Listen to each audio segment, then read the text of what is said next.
지난주부터 성경적 회복, 리프레시 주제를 가지고 말씀을 나누고 있는데요. 제가 웬만해서는 제가 설교한 거를 직접 모니터를 잘 안 하는데, 지난주 조이스 첫 설교여서 혼자 집에서 모니터를 했습니다. 긴장을 많이 했더라고요. 그리고 오늘도 사실 긴장이 됩니다. 근데 긴장한 티가 별로 안 난다고는 하시는데, 그래서 떨리는 마음이지만 오늘도 역시 여러분과 함께 말씀을 통해서 이번 한 달 주시는 이 성경적 회복에 대해서 좀 말씀을 나누려고 합니다. 2001년도에 그 캐나다에 있었던 실화를 바탕으로 만들어진 기독교 뮤지컬이 하나 있어요. 이제 루카스라고 하는 뮤지컬인데 혹시 보신 분 계신가요? 아무도 없군요. 네. 이제 결혼을 하려다가 결혼 직전에 이제 파혼이 되고, 그리고 직장을 이제 실직한 현우라고 하는 주인공이 이렇게 등장을 합니다. 이제 모든 인생의 벼랑 끝에 몰린 현우가 자신의 이제 처지를 이제 비관하면서 이제 자살을 결심을 해요. 그 극에서. 근데 가장 친했던 친구 하나가 옆에서 이렇게 응원을 해줍니다. 그리고 이렇게 권유를 하나 해줘요. 좀 휴양지에 가서 좀 쉬고 와라. 그래서 캐나다에 있는 데이브레이크라는 그 아주 유명한 휴양지가 있는데 한번 가서 쉬고 와라. 이렇게 권면을 해줍니다. 그래서 이제 비행기표를 끊어서 그 캐나다로 갔습니다. 근데 알고 보니까 그 데이브레이크가 그 장애인 이렇게 복지관이라고 해야 될까요? 이렇게 같이 이제 가족들끼리 공동체를 모여 사는 그런 장애인 공동체였던 거예요. 이제 현우가 속았다. 여기 쉬는 곳이 아니고 친구가 나에게 뭔가 도전을 주려고, 의미를 주려고 나에게 권면을 해줬지만 다시 돌아가야겠다라고 이제 마음을 먹습니다. 근데 뭐 돌아가는 편도 마땅치가 않고 여러 가지 이제 일정들이 밀리면서 그냥 여기 잠깐 머물렀다 가자 이렇게 결심을 하게 됩니다. 이제 거기서 이 현우가 정신 연령이 한 7세 정도 되는 그 지체 장애자들과 함께 공동체 생활을 하게 되는데요. 특별히 그 안에서 앤디라고 하는 부부 하나를 이렇게 만나게 됩니다. 한 7세 정도의 연령이었는데, 이미 이 부부는 이 2명의 아이를 출산하려고 시도를 했지만 유산이 됐고, 이제 셋째 아이를 이제 임신을 한 상태였어요. 근데 이제 의사가 이렇게 얘기를 하는 겁니다. 이 세 번째 아이 출산이 너무 위험하다.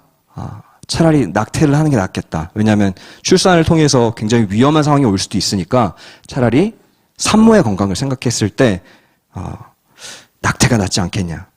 근데 앤디 부부는 무조건 낳겠다 이렇게 고백을 합니다. 하나님이 주신 이 생명을 그렇게 함부로 대할 수 없다. 그리고 심지어 이 아이의 이름을 붙여줍니다. 루카스라고 하는 이름을 붙여줘요. 극 중에서. 그리고 이 아이의 이름을 불러주면서 찬양을 불러주고 또 기도를 해주고, 그때 주인공 현우가 앤디 부부에게 이렇게 묻습니다. 아니, 자기 자신조차 돌보지 못하면서 애를 낳는다는 게 이게 말이 되냐? 키울 능력도 없으면서 어떻게 하려고 하냐? 이해가 안 된다. 앤디 부부에게 잔인한 말들을 막 퍼붓습니다. 극 중에. 이제 그러다가 나중에 이제 출생신고서에 루카스라는 이름을 써야 하니까 이렇게 알파벳을 알려주는데요. 뭐 L, U, C, A, S. 자꾸 이게 안 되는 겁니다. 지적인 능력이 좀 부족하다 보니까. 그리고 마지막으로 한 번 더 아주 쐐기를 박습니다. 차라리 그 아이를 지워라. 그 앤디 부부의 마음에 비수를 꽂아요.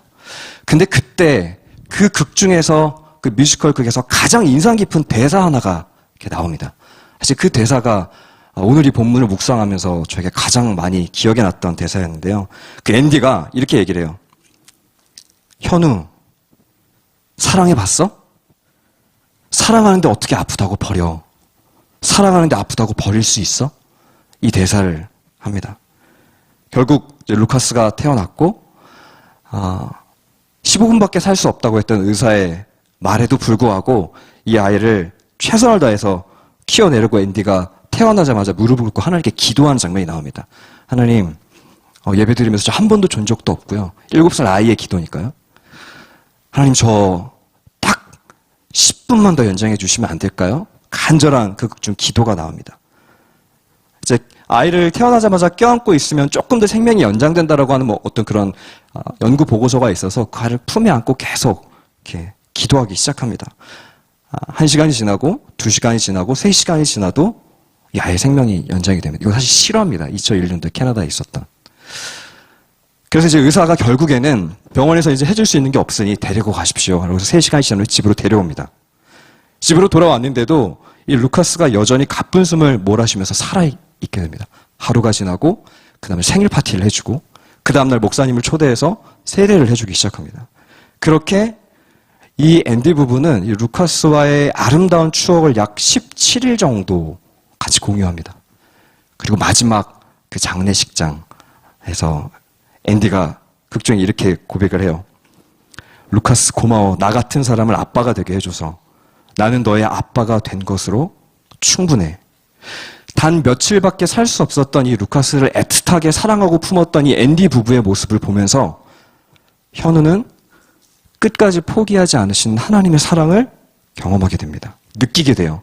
냉소적이었던, 세상에 비관적이었던, 인생을 다 끝이라고 생각했었던 그 차가운 그 얼음장 같은 마음이 그 7살밖에 안 된 지능을 가진 앤디 부부를 통해서 마음이 치유가 일어나고 회복이 일어납니다. 저는 그 뮤지컬에서 이 한 대사가 여전히 이 하나님의 사랑에 대한 본문을 묵상할 때면 늘 기억이 납니다. 현우, 사랑해봤어? 사랑하는데 아프다고 어떻게 버려? 어떻게 버려? 오늘 이 본문에 베드로에게도 아마 예수님이 동일하게 물으실 겁니다. 사랑해봤어? 내가 널 사랑하는데 어떻게 버려? 예수님께서 부활하시고 난 다음에 사실 오늘 이 본문은 3번째로 찾아오시는 본문입니다. 앞선 20장에서 한 번, 2번 이미 십자가와 부활 사건 이후에 찾아오셨었어요. 3번째입니다. 예수님이 3번째 찾아오셨는데 제가 오늘 이 본문을 보다 보면 이해되지 않는 대목이 나와요. 아니 3번 정도 찾아오셨으면 베드로가 마음이 좀 움직여야 될 거 아닙니까? 근데 3절에 이렇게 나옵니다. 우리 3절의 말씀을 같이 한번 읽어보겠습니다. 함께 읽습니다. 시작. 시몬 베드로가 나는 물고기 잡으러 가노라 하니 그들이 우리도 함께 가겠다 하고 나가서 배에 올랐으나 그날 밤에 아무것도 잡지 못하였더니 물고기 잡으러 간다. 베드로는 여전히 자신의 삶의 자리로 돌아가 버립니다. 인생의 자리로 예수님께서 부활하셨음에도 불구하고 자기 인생의 자리로 돌아가 버립니다. 사실 이 베드로의 부르심은 사람을 낚는 어부였잖아요. 그러나 여전히 자신의 그 생업의 자리로 돌아가 버립니다. 근데 저는 이 요한이요, 이 요한복음을 기록을 할 때 항상 성경에는 한 단어, 한 문장, 그냥 의미 없이 기록되는 게 하나도 없습니다. 다 의도가 있어요. 오늘 이 본문에 보면 3절에 베드로 앞에 뭐라고 요한이 기록을 하고 있죠? 시몬이라는 단어를 붙였습니다. 시몬 베드로. 이 사실 시몬이라고 하는 이름은 베드로라고 하는 이름을 붙이기 전에 자신이 갖고 있던 원래 이름입니다. 원래 이름. 과거의 이름. 그러나 예수님이 붙여주신 베드로라고 하는 이름은 예수님의 기대가 담긴 이름입니다. 예수님의 비전과 사명이 투영되어 있는 이름입니다. 자, 그런데 2가지 이름을 공존하고 있습니다. 과거, 시몬이라는 과거, 그리고 현재, 미래라고 하는 베드로. 이 2가지의 이름이 동시에 기록이 되어 있습니다. 지금 이 베드로는 과거에 자신 인생에 살아왔던 인생의 궤적과 예수님께서 살아가라고 말씀하신 미래의 인생의 궤적이 공존하고 있는 애매한 중간지대의 삶을 지금 살아가고 있던 겁니다. 이도 아니고 저도 아니고 과거로 돌아가기도 애매하고 하나님께서 주신 비전을 가지고 미래로 살아가지도 않고 있는 굉장히 애매한 상황. 뭐 이런 거 아닌가 싶습니다. 저도 만약에 청년이었으면 조이스 공동체입니다. 제가 84 또래인데요.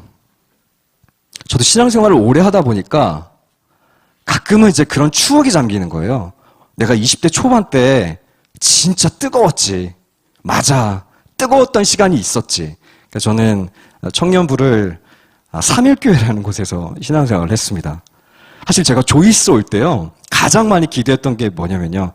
저와 같은 동시대를 살아간 또 친구들 혹은 형님들, 누님들, 또 동생들 저희 굉장히 뜨거웠잖아요. 20대. 캠퍼스에서 또 집회에서 그때 그 찬양의 뜨거운 감성, 선교지에서 복음을 선포했었던 그 뜨거운 열정, 조이스 오기 전에 그런 기대감이 좀 있었거든요. 근데 저도 신앙생활을 하다 보면 자꾸 이 중간지대를 살아갈 때가 많습니다. 아, 맞아. 예전에 진짜 우리 뜨거웠지. 우리 진짜 다 하나님께 다 드렸었지, 바쳤지. 시몬 베드로도 아마 그런 생각하지 않았을까요, 오늘? 맞아. 주님과 3년 동안 같이 했었던 그 시간도 떠올랐을 거고요. 과거에 자기 멋대로 살았던 인생의 향방 없는 시절도 떠올랐을 거고요. 제가 이 본문을 묵상하면서 제가 베드로 같고 또 우리가 베드로 같다는 생각을 했습니다.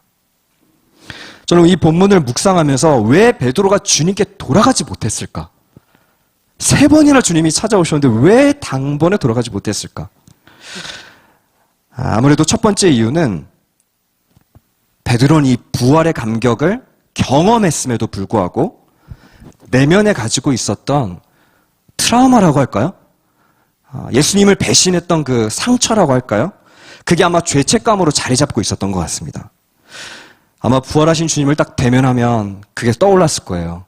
자기가 배신했던 그 기억들, 주님을 부인했던 그런 시간들, 자기 자신을 아마 용납하지 못했을 겁니다. 예수님을 볼 때마다 계속 상처가 떠오르고 생각이 나고 아마 주님을 보면 피하지 않았을까요?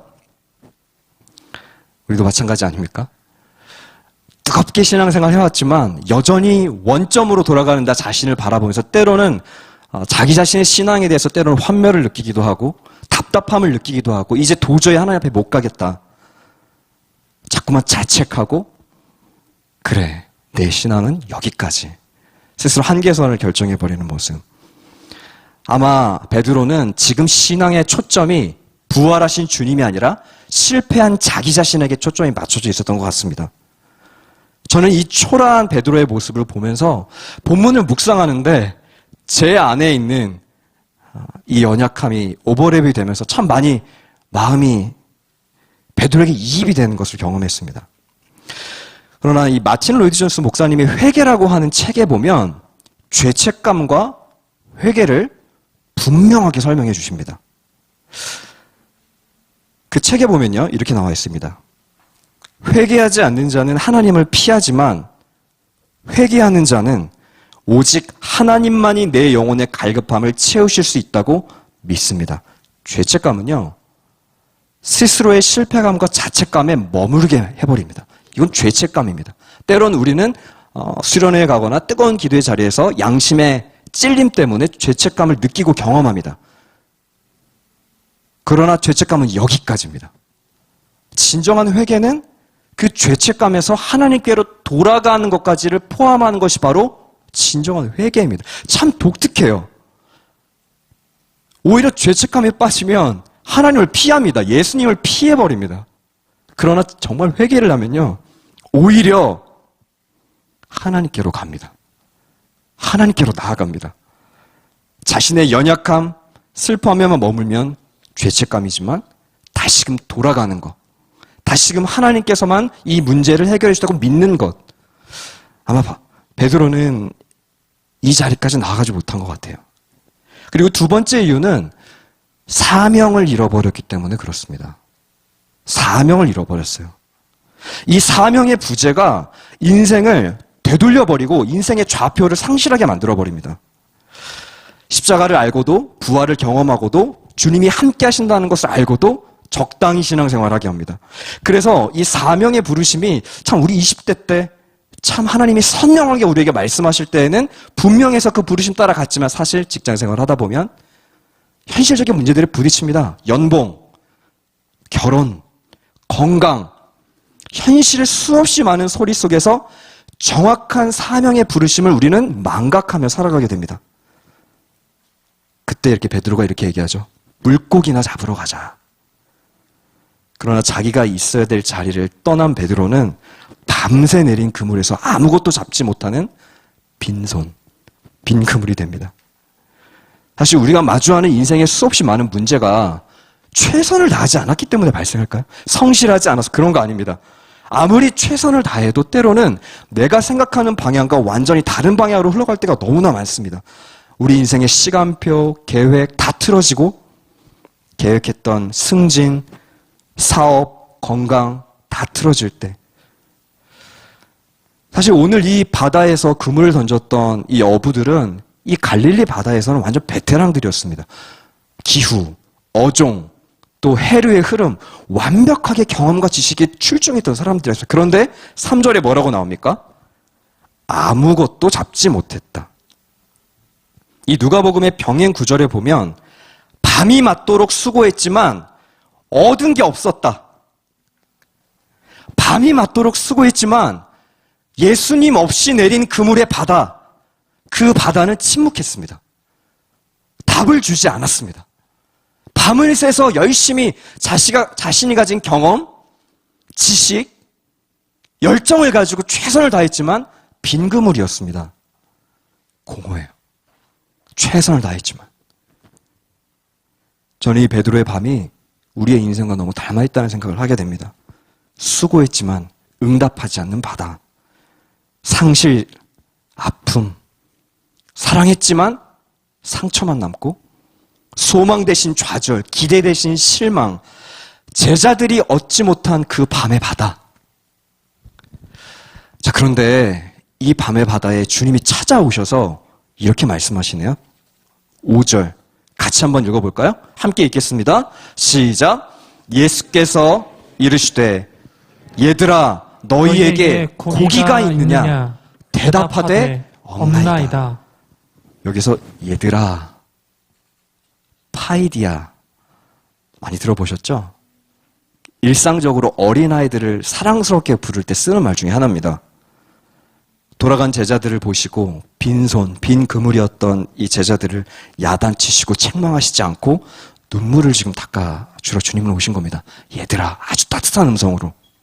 베드로에게 지금 다시 시작하고 올 수 있는 기회를 주시러 주님이 지금 찾아오신 겁니다.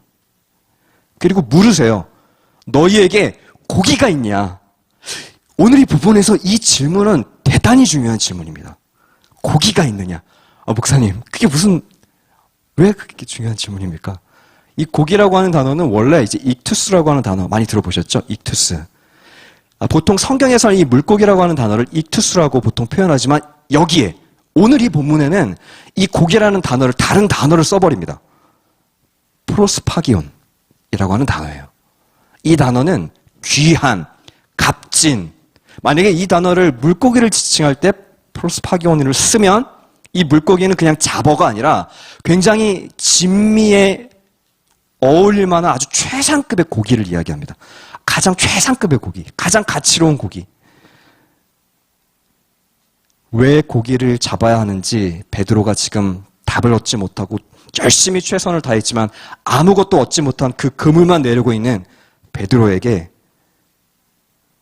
이렇게 지금 물으시는 겁니다. 너희에게 가치 있는 고기들이 있느냐?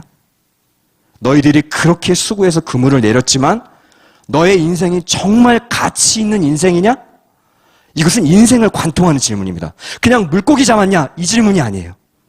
정말 너희들의 수고와 열심이 가치 있는 열심이었냐? 부르심과 사명의 자리에 서 있는 열심이었냐? 만약 오늘 여러분에게 예수님이 찾아오셔서 이 질문을 던지신다면 어떻게 답하시겠습니까? 대답이 준비가 되어 있어요? 오늘 베드로는 이 질문에 이렇게 답합니다.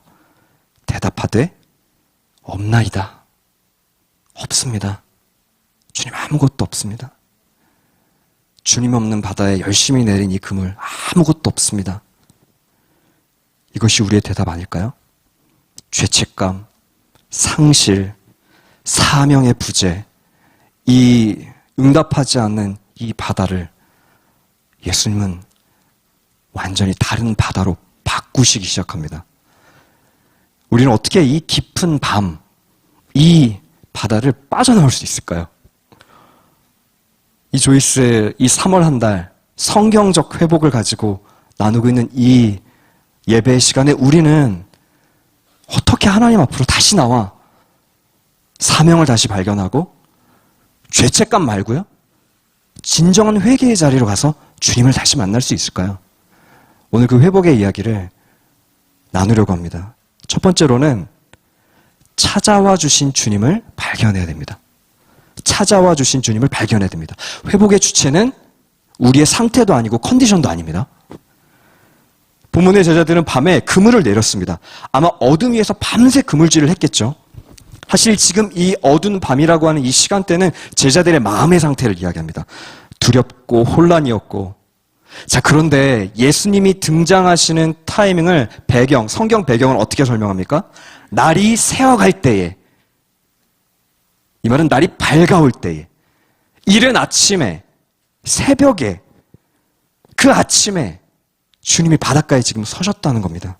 이 아침은 우리 안에 있는 모든 사망, 죽음, 어둠, 낙심, 절망, 낙담, 그 모든 사망의 권세와 좌절을 다 딛고 이기신 부활의 주님을 상징합니다.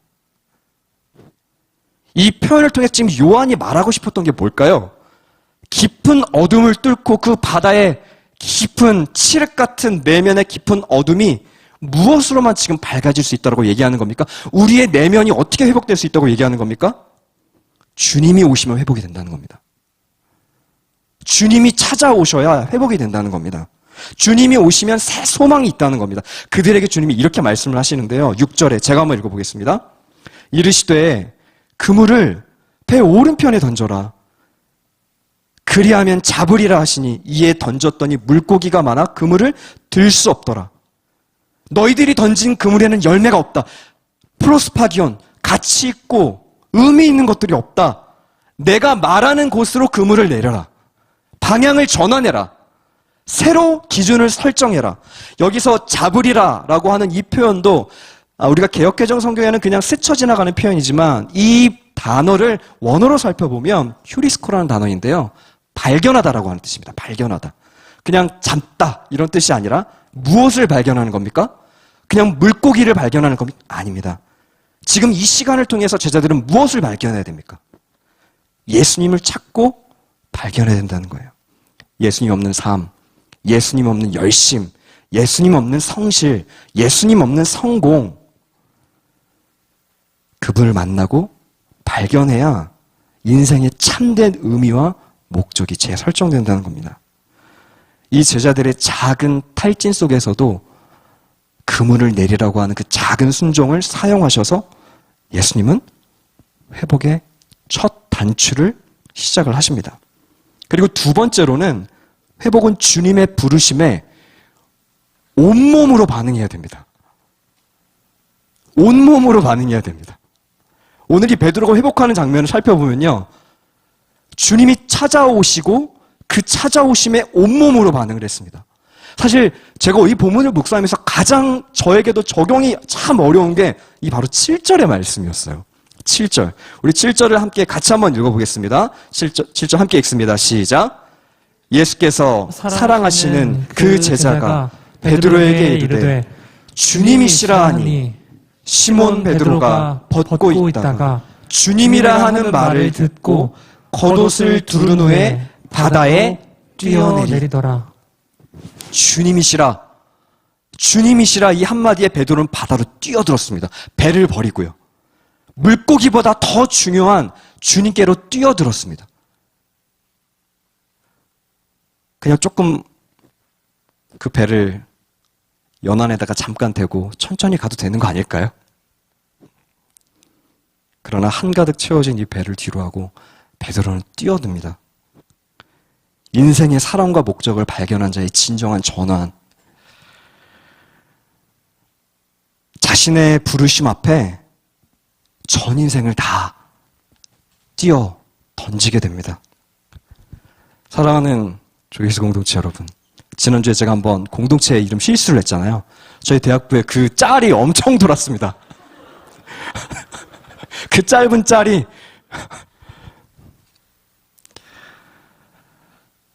사랑하는 조이스 공동체 여러분, 서로 좀 긴장했죠, 그죠? 배에 뛰어내리는 것. 이 배에 뛰어내리는 게 뭘까요? 온몸으로 반응한다는 게요. 배라고 하는 공간은 자기 자신이 안전하다고 생각하는 공간입니다. 지금까지 지내왔던 나의 신앙생활의 패턴, 경험, 뜨거웠던 시간들, 그 안주하는 그 마음의 관성, 신앙에도 관성이 있지 않습니까? 익숙함. 목사님 저는 오죽할까요?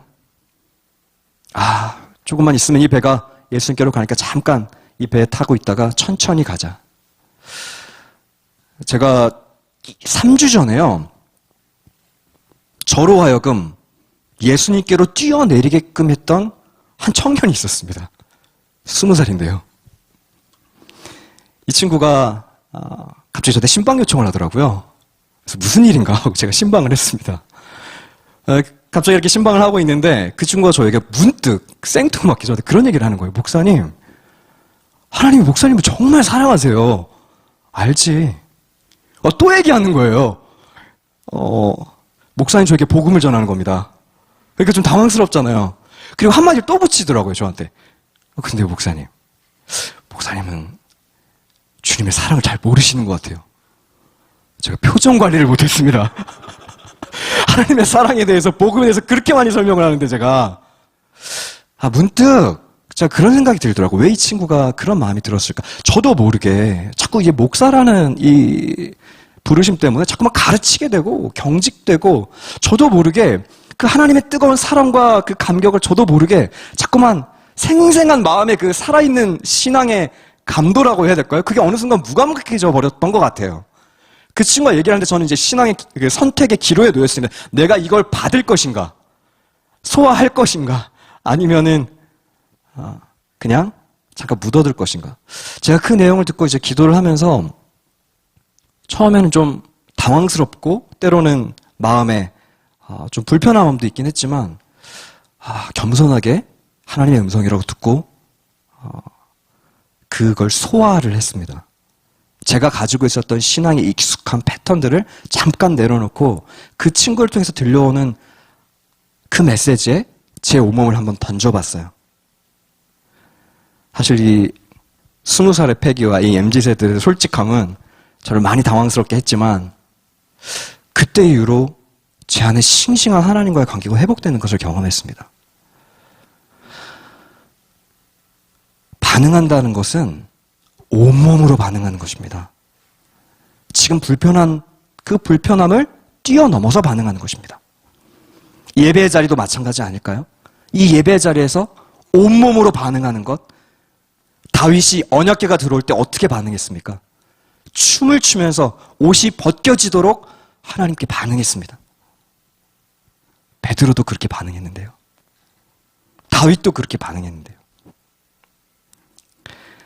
마지막으로 예수님의 온전한 사랑과 용납을 반드시 경험해야 합니다. 예수님의 온전한 사랑과 용납을 반드시 경험해야 됩니다. 이것은 단순히 감정적으로 눈물을 흘리고 내 안에 어떤 시원한 마음이 들어오는 그런 반복적인 신앙생활의 어떤 체험적인 감정만을 이야기하는 것이 아닙니다. 사랑하는 조이스 공동체 여러분, 신앙생활에 기반한 그리스도의 사랑입니다. 9절에 보니까 이렇게 나옵니다. 육지에 올라보니 숯불이 있는데 그 위에 생선이 놓였고 떡도 있더라. 참 예수님의 이 회복해 가시는 방식이 지난주에 살펴봤던 엘리야를 회복하시는 방식과 굉장히 닮아있다는 걸 느끼게 됩니다. 특별히 숯불이 있다라고 나오는데요. 안트라티안이라고 하는 단어입니다. 이 단어는 요한복음 18장 18절에 그때가 추운 고로 종과 아랫사람들이 불을 피우고 서서 쬐니 베드로도 함께 서서 쬐더라. 주님을 부인하던 그날 밤, 주님을 부인하던 그 날 밤 베드로가 쬐던 그 불과 똑같은 단어로 숯불이 쓰입니다. 아마 베드로는 온몸으로 반응해서 예수님께 뛰쳐나왔지만 피어있는 불을 보고 자신의 그 배신의 치욕적인 밤이 아마 떠올랐을 겁니다. 왜 예수님께서는 굳이 그날 밤을 다시 재현하셨을까요? 만약에 예수님께서 이 조반을 차려주시고 난 다음에 그날 일을 들추어내시면서 그때 왜 배신했니? 너 왜 어떤 마음이었니? 라고 만약에 물으셨다면 아마 이 메시지의 후반부는 기록되어 있지 않았을 겁니다. 그러나 오늘 본문은 그 아침을 차려주시고 난 다음에 예수님의 베드로를 향한 변화의 회복의 질문이 던져집니다. 너무 유명한 질문 아닙니까? 15절. 같이 한번 15절의 말씀을 함께 읽어보겠습니다. 15절 함께 읽습니다. 시작. 그들이 조반 먹은 후에 예수께서 시몬 베드로에게 이르시되 요한의 아들 시몬아 내가 이 사람들보다 나를 더 사랑하느냐 하시니 이르되 주님 그러하나이다. 내가 주님을 사랑하는 줄 주님께서 아시나이다. 이르시되 내 어린 양을 먹이라 하시고. 헬라어에는 사랑의 종류가 총 4가지입니다. 첫 번째 아가페, 두 번째로 필레오, 에로스, 스트로게. 고대 그리스도인들은 사랑을 4종류로 구별을 했습니다. 아가페, 신적 사랑입니다. 필레오, 형제와 같은 우정을 이야기합니다. 에로스, 이성 간의 사랑. 마지막으로 스트로게는 가족 간의 사랑입니다. 오늘 이 본문에서 네가 나를 사랑하느냐? 네, 주님을 제가 사랑합니다. 라고 하는 이 질문에 왔다 갔다 하는 대화 속에는 이 사랑이라고 하는 단어가 변칙적으로 사용이 됩니다. 첫 번째, 베드로야, 네가 이 사람들보다 나를 더 아가페 하느냐? 신적으로 나를 사랑하느냐? 아마 베드로가 요한복음 13장, 14장, 15장쯤이었다면 베드로는 이 질문에 네, 주님, 제가 주님을 아가페합니다. 라고 대답했을 거예요. 그런데 오늘 예수님의 이 질문을 살펴보면요. 비교급으로 물어보시거든요. 이 사람들보다 나를 더 사랑하니? 사실 이 질문에는 예수님의 의도가 담겨 있습니다. 베드로가 한번 그런 적이 있거든요. 주님, 제가 이 사람들 다 배신해도 제가 주님을 사랑하겠습니다. 라고 하는 자기가 드러나고 돋보이는 사랑의 고백을 했던 베드로입니다. 아마 그때의 고백은 아가페였을 거예요. 마음 가운데 아가페. 주님, 제가 주님을 아가페합니다. 그런데 오늘 이 본문에는요. 베드로는 그렇게 대답할 자신이 없습니다. 아가페하느냐? 라고 하는 이 첫 번째 질문에 주님, 제가 주님을 필레오합니다.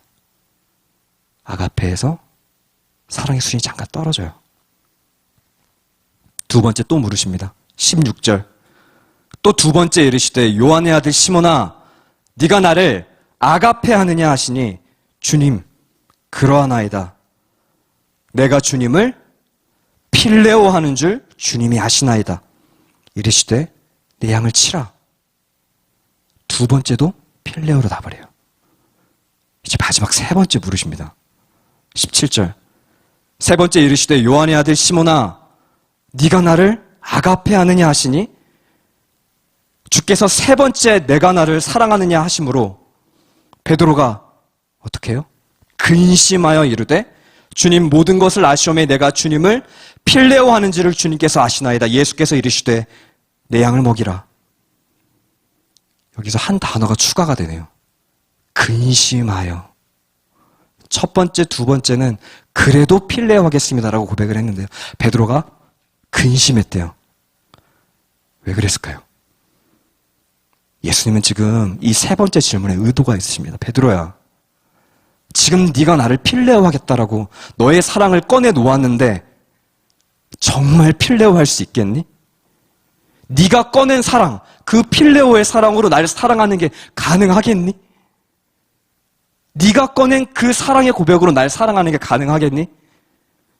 그래서 베드로가 근심했던 겁니다. 베드로는 필레오도 자신이 없었어요. 필레오도 자신이 없었던 겁니다. 자기가 꺼내놓은, 진심으로 꺼내놓은 그 사랑의 고백마저도 지금 자신이 없어요. 주님, 저 연약한 거 아시잖아요. 그럼에도 주님을 사랑하는 줄 주님이 아시잖아요. 저 사실 필레오로 사랑할 힘도 저에겐 없습니다. 사실 지금 고백하고 있는 이 베드로의 사랑의 정체가 뭡니까?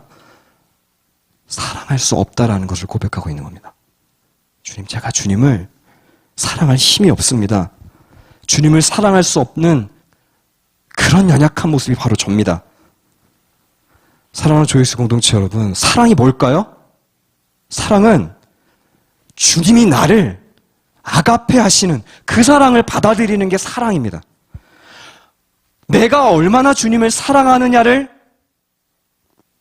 생각하기 이전에 주님이 나를 얼마나 사랑하시는가를 생각해내는 것이 사랑입니다. 네가 날 사랑하는 게 그게 중요한 게 아니라 내가 널 얼마나 사랑하는 게 그게 제일 중요한 거야. 이제야 베드로는 정말 주님을 사랑할 수 있는 마음의 준비가 됐죠. 베드로는 이 밤에 이 잡히지 않는 이 절망의 바다에, 응답하지 않는 바다에 와서야, 이제서야 비로소 사랑할 수 없는 힘이 없음을, 그리고 주님이 어떻게 날 사랑하심을 깨닫고 경험하게 됩니다. 엊그제 만난 한 청년이 제 앞에 와서 이런 질문을 하더라고요. 목사님, 제가 주님을 아무리 사랑하고 고백한다고 하더라도 왜 가룟 유다? 왜 사울 같은 사람이 있을까요? 제가 이렇게 대화를 하는데요. 하나님을 대하는 태도와 하나님을 향해서 대화하는 방식이 하나님의 큰 사랑의 물줄기에서 하나님을 상대하지 않습니다. 하나님을 아버지로 상대하는 게 아니라 자꾸만 아저씨로 상대를 하더라고요. 그러니까 성경에 큰 물줄기와 흐름은 하나님의 사랑인데, 인간을 끊임없이 포기하지 않으시는 하나님의 한량없는 사랑인데, 자꾸만 제가 가룟 유다면요? 제가 사울이면요? 제가 불순종하면요? 자꾸만 성경에 원래 하나님의 뜻과 본심을 왜곡시켜서 얘기하는 겁니다. 자꾸 제가 계속 붙잡아줘서. 그럼 제가 했던 말이 있어요. 우리의 신앙의 중요한 결정의 기로에도 우리는 선택을 하게 된다. 내면에 사도 바울도요, 늘 이 갈등이 있었습니다. 육의 사람과 성령의 사람이 내면에서 끊임없이 충돌하면서 선택을 해요. 들려오는 소리에. 들려오는 그 소리에 어떤 신앙의 반응을 할 것인가. 제가 그 친구한테 그랬습니다. 내면의 소리에 속지 마라. 절대 속지 마라. 하나님 분명히 너 사랑한다고 말씀하신다. 하나님은 선하시다. 너에게 가장 좋은 것을 주신다. 후회 없이 내 인생을 인도해 가신다. 이게 믿음이고 이게 신앙이다. 이것을 선포하는 것이 참된 믿음의 고백이다. 베드로는 이 밤이 깊도록 절망을 경험하고 난 다음에 이제서야 부활의 주님을 바라볼 수 있는 눈으로 회복이 됐던 겁니다. 사랑하는 조이스 공동체 여러분, 사람이 변하는 것은 사랑받을 때입니다. 사람이 바뀌는 것은 사랑입니다. 세상을 변화시키는 것은 사랑입니다. 주님의 사랑이 저와 여러분을 바꿔내는 겁니다. 수련회에서만 경험할 수 있는 게 아닙니다. 뜨거운 찬양 집회에서만 누릴 수 있는 게 아닙니다. 주님은 우리의 실패의 그 밤에 찾아오셔서 네가 나를 사랑하느냐? 말씀의 결론을 맺습니다. 지금 우리의 삶에, 내 삶에 최선을 다해 살아왔지만 혹시나 아무것도 잡힌 것이 없는 것 같은 그 빈 그물이 우리의 인생을 지배하고 있다고 생각하시는 분이 계신가요? 밤새 던졌지만 아무것도 얻지 못한 그 절망의 바다, 반응이 없는 바다.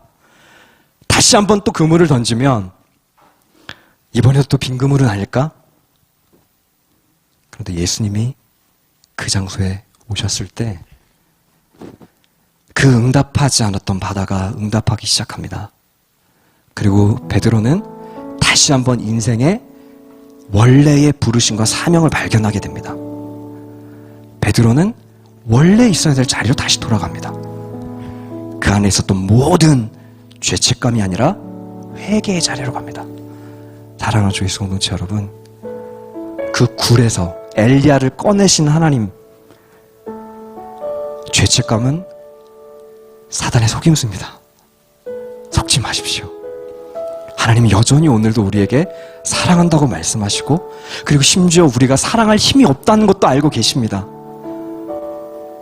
그럼에도 불구하고 주님은 여러분에게 물으실 겁니다. 네가 날 사랑하느냐? 아마 베드로는 그렇게 답했을 거예요. 주님, 제가 주님을 너무 사랑합니다. 너무 사랑하지만 제가 너무 연약해서, 너무 약해서 제가 주님께 반응하지 못했습니다. 그러나 주님을 사랑합니다. 이 믿음의 고백으로 이번 한 주 주 안에서 승리하시는 우리 소유소 공동체 한 분 한 분이 되시길 주님의 이름으로 축원합니다. 제가 여러분과 같은 그 20대에 가장 하나님 앞에서 많이 이 하나님의 은혜를 묵상할 때마다 은혜 받았던 찬양이 하나 있는데요. 나의 믿음 주께 있네. 십자가 능력이 내 영광 되었네. 주께서 우리를 승리케 하셨네. 나의 능력, 나의 소망 주께 있네. 여러분의 바다에 주님이 찾아오시기를 소망하는 마음으로 함께 고백하겠습니다.